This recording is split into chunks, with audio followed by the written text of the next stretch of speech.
Something to remember about chemical bonds is that you have the chemical bonds between atoms, but then those molecules that are created, those compounds that are created from the chemical bonds, will then interact with other compounds.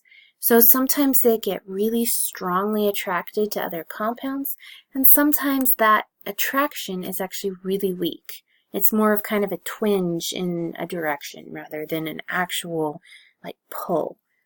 Okay, so the stronger the attraction between the molecules, the higher the melting and boiling points will be. So some examples here, we've got sugar, C12H22O11. That is a solid at room temperature.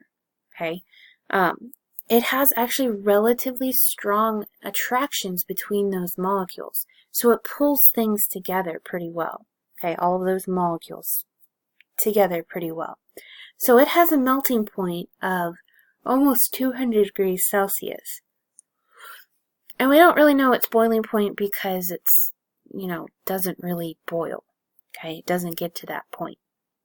Now, if we go on to water, okay, so water is H2O. Right? Now, in this case, it has some pretty strong attractions between those molecules, but it's still just a liquid at room temperature. Okay, and now its melting point we know is at 0 degrees Celsius, boiling point is at 100, okay, because that's how the Celsius scale is actually set up. Now, on the other hand, we have dihydrogen sulfide, H2S. Okay, so very similar to water, all you do is replace the oxygen with a sulfur, but this one is a gas at room temperature.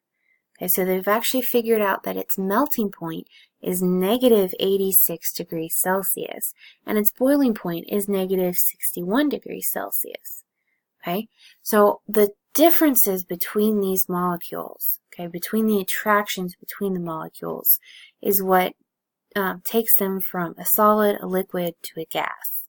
Okay, so which of these compounds has the strongest interaction or the strongest attraction between the molecules? The sugar does, okay, because it's a solid. Which one has the weakest attraction between molecules? That would be the dihydrogen sulfide, because it's a gas, okay, and it has the lowest melting and boiling points. Okay? All right, so that is it for this section.